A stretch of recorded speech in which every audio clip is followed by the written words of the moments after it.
So we have a breaking news update regarding the Epstein files, which is both shocking and quite ironic because Elon Musk, who famously alerted the public to the fact that Donald Trump was in the Epstein files, and that was the reason the Trump administration wasn't releasing the Epstein files, is apparently in the Epstein files, according to a release by House Oversight Democrats in Congress, and we have to talk about it. But before we do, if you end up liking this video and you want to support the channel, please be sure to hit the like, subscribe, and alert bells before you go. All right, friends, just full disclosure, if I sound funny, it's not that I'm going through puberty again, it's that I'm sick. So please just bear with me. So, Democrats in the House Oversight Committee in Congress, they dropped this bombshell. New documents from Epstein's estate dealing his daily schedule. They show meetings with Steve Bannon, Peter Thiel, and a potential visit to Epstein's island for Elon Musk. Prince Andrew is listed as a passenger on Epstein's jet. DOJ must release the Epstein files now. Yep, so you have Peter Thiel here, some redacted names. You've got Steve Bannon, one of MAGA's biggest advisors, referenced in a February 2019 visit. You have Elon Musk in 2014 meeting with Epstein, and some others as well. So fairly big development. Oversight Democrats released third batch of documents from Jeffrey Epstein estate, includes Elon Musk, Peter Thiel, Steve Bannon, and Prince Andrew.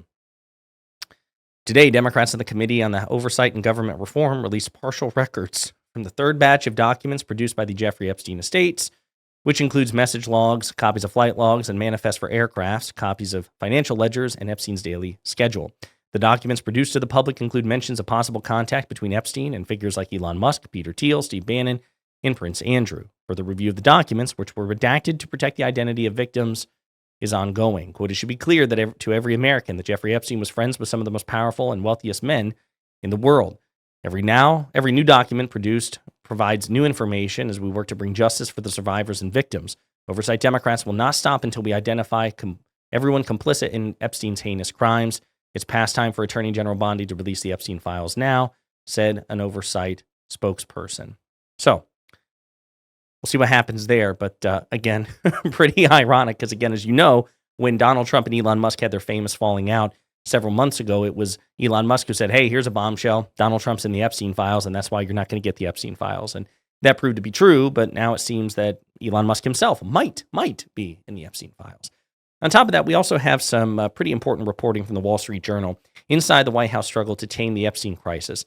Finger-pointing, demonization, and unforced errors by Trump advisors make the problem worse. Are you still talking about Jeffrey Epstein? And this is, again, very important, which contextualizes the Epstein struggle from within the White House. It's contextualized by the conservative Wall Street Journal, okay? So it's not like a liberal rag writing this. Donald Trump has reached his limit. It was mid-July, and some of his longtime allies were whipping up the audience at a conference in Tampa by complaining that his administration wasn't delivering the real story on Epstein as his aides had promised. Quote, how many of you are satisfied? You can clap with the results of the Epstein investigation, said Fox News host Laura Ingraham. At the first day of an event organized by Turning Point USA, the group co-founded by Charlie Kirk. The crowd erupted in boos and shouts of not satisfied. Trump, who had socialized with Epstein in New York and Florida and said he fell out with him before his first arrest in 2006, told aides he couldn't understand why people were so obsessed with the deceased financier and sex offender, according to people familiar with his comments. And this is a really disturbing one right here. I want you to think about this. Think about what Jeffrey Epstein did, the sex trafficking, the abuse, the rape. Think about this. People don't understand that Palm Beach in the 90s was a different time, he groused. Gross. On the second day of the Tampa conference, he called influential allies. Why is everyone so fixated on the issue? He wanted to know what would make it die down. For much of the summer, Trump has battled a crisis of his and his allies' own making. He and his advisors, including the top two officials he appointed at the FBI, had previously stoked conspiracy theories about Epstein's 2019 jail cell death and his ties to prominent Democrats. Trump was used to having absolute control over his base. The Epstein issue was an anomaly, a negative story on which many of his supporters didn't seem inclined to follow his lead. White House officials said they underestimated how sticky the issue would prove to be, believing it would blow over and people would move on. Instead, it spurred White House Situation Room meetings and months of strategizing by senior administration officials. Disagreements, finger-pointing, and disorganization, and unforced errors by the Trump advisors made the problem worse. Pam Bondi complained to other officials that FBI leadership was, quote, trying to destroy her by leaking information about internal discord, according to people familiar with the disputes. Other administration officials who tried to repair the ties concluded the issue had spiraled largely because the Justice Department and FBI had mishandled it. Quote, This may be the worst managed PR event in history, said Ty Cobb, who led the Trump White House's response to a special counsel probe into Trump campaign's ties with Russia in 2017. Quote, you've got multiple mouthpieces, and they're all covering their own ass now. In a written statement, Bondi said, quote, our only priority is to continue working together with the FBI to make America safer by ensuring murderers and violent criminals face the most severe justice. She said FBI Director Kash Patel and the Bureau have, quote, worked tirelessly with my agencies and state partners. White House Press Secretary Carolyn Leavitt said Bondi, Patel, his deputy, and others have been, quote, working together to advance the Trump administration's goals, mainly putting bad people behind bars. Stephen Chung, a White House spokesman, said Cobb had, quote, a debilitating diagnosis of Trump derangement syndrome, because, of course, you have to, right? I mean, any criticism of Trump, you obviously have TDS. Trump told aides he was worried some of his friends might be mentioned in the files and has complained that the people should be talking about the administration's wins, not about Epstein, according to people familiar with the comments. At other times, he worried aloud whether the files might have been doctored to hurt him. Trump and his allies made call to MAGA influencers trying to calm the waters. Vice President J.D. Vance spoke to former Fox News host Tucker Carlson, who pushed the administration to release the files. Another White House official called Laura Loomer, who had taken to belittling the blonde Bondi as Blondie and criticizing her for what Loomer said were missteps on the Epstein files.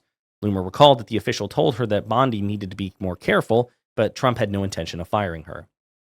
The outreach didn't make much of a difference. In fiery congressional hearings last week, Patel faced pressure from lawmakers in both parties over the administration's handling of the Epstein investigation. But this issue is not going away, said Senator John Kennedy, Republican. He told that to Patel. In early September, lawyers for Epstein's estate gave Congress a copy of the birthday book put together for the financier's 50th birthday in 2003, which includes a letter bearing Trump's name that he said didn't exist. Lawmakers appeared on the cusp of forcing the Trump department to disclose the Epstein files. And again, that's the discharge petition that we're talking about in the House of Representatives, led by Thomas Massie. Trump and the allies who he has since named to top law enforcement roles spent years talking about Epstein's ties to prominent politicians and the circumstances around his death.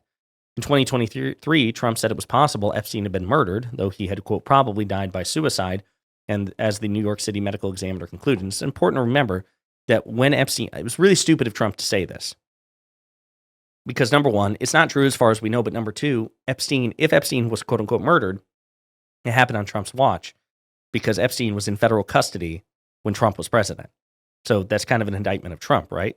That same year, referring to the Epstein case, Patel, then a podcast host, called for Republicans to, quote, put on your big boy pants and let us know who the pedophiles are.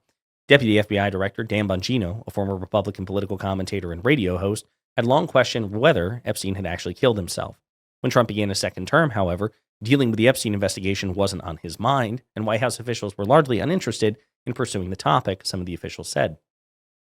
Conservatives had long clamored for a list they believed existed of Epstein's clients. In February, less than 3 weeks after Bondi was confirmed as Attorney General, she told a Fox News host that such a list was on her desk awaiting her review. Officials in the West Wing were flummoxed. What document was she talking about? And it goes on like this. So it basically recaps the entire story. But I thought it was really interesting that that in addition to more insight into the behind-the-scenes complications and finger pointing at one another, that you get more detail about how pissed off Donald Trump was. Like, Palm Beach in the 90s, it was just a different time. I mean, sure, there was sex trafficking or whatever. It's the 90s, Palm Beach, what are you going to do? So with all this in mind, again, the Epstein situation is not going away. You had a Democrat recently win a congressional seat in, I believe it was Arizona, if I remember correctly, it might have been Colorado. And in theory, that's going to give Thomas Massie the 218 signatures he needs to force a discharge petition, assuming that the four Republicans, which include him, Lauren Boebert, Marjorie Taylor Greene, and Nancy Mace, had to think about it there. Nancy Mace, assuming that they don't succumb to private and public pressure from the White House to withdraw their names, the Epstein files, that petition will pass, and it's going to set up a real confrontation between the Republican-led House of Representatives and the Republican-led executive branch. But in the meantime, we have since learned that Steve Bannon, top MAGA advisor, and Elon Musk are on records associated with the Epstein files, and that's only going to make things more tense and draw even more scrutiny on this, because now it's not about just Trump, it's also about very powerful, influential people in Trump's orbit, or formerly in Trump's orbit, like Musk. In the meantime, let me know what you think in the comments.